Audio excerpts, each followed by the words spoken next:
Loading रे पातर अंतर अभियोग आणिला बालीमुंडा संघ आसंता 3 दिन भितर समस्यार समाधान नहेले संघ आंदोलन को ओह्लाइबा सह कोयला बोझे ट्रक गुड़ी को बंद करियो बोली चेतावनी देछि बालीमुंडा ट्रक मालिक संघ। धामरारू प्रत्येक दिन कोयला लोडिंग होई बाहर को जाउथा बेले लोडिंग पाई अन्य संघ को अनुकंपा देखा जाउथा बेले बालीमुंडा संघ को अणदेखा करा जाउथबा अभियोग करिसेंती ट्रक मालिक संघ।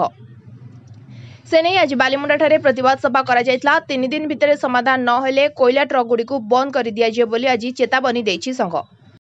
तपन कुमार भूया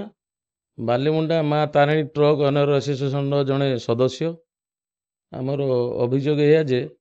आमर एसोसिएशन विगत 2022 मसीह प्रतिष्ठा है किंतु आम एसोसिएशन ट्रक 16 चकिया एवं 14 चकिया संख्या 50 रु ऊर्ध्व हम किंतु आमको कोयला लोड पाई मिलूँ 1.5% जोटा कि आमको मसरे गोटे रु 2 ट्रिप समस्ते पाऊना जो कि आम ट्रक EMI दवापाई अक्षम। आम से कथा जानू केमती आज्ञा आम या पूर्व ये कलेक्टर महोदय को प्रशासन जिला प्रशासन को आम 2-3 थर चिठी कलुणी जे आमको न्याय दाबीटा आमको दि जाऊ 10% आपात दि जाऊ। अदर एसोसिएशन भी अच्छा अदर एसोसिएशन भल भाव माने परसेंटेज नहीं कि गाड़ी चलाचल करुवा स्थले बालीमुंडा मेम्बर मानकर गाड़ी ठीक सुरुखुरु चली पार नहीं जो कि आम EMI देवाई बर्तमान असमर्थ आम गाड़ी टाणिया बाहर आपण मैंने देखु बालीमुंडारू आमर बीरस मध्य माने मेम्बर संख्या आम गाड़ी आगे रास्ता कड़र सब ठिया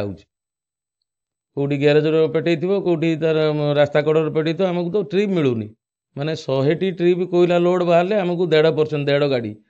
आमको तो भावुची तो प्रशासन तो बुझिया कथा जदि भी किए पातंत्र कला आम 3 थर प्रशासन द्वारस्थ है प्रशासन एपर्यंत कर्णपात करूना जो कि आमर जो जीविका जीवन मरवा बचला बाध्य आम प्रशासन को अनुरोध करुचु पूर्व अनुरोध को दिथर करुचु एवं अनुरोध करुचु 3 दिन मध्य आमर न्याय दाबी आमको दि जाऊ ना आम जेहेतु मरिया बसिलुणी आम बाध्य शांतिपूर्ण भाव में राजरास्ता को ओल्ल विक्षोभ प्रदर्शन करूँ या छड़ा आम पाखे विकल्प रास्ता किसी ना।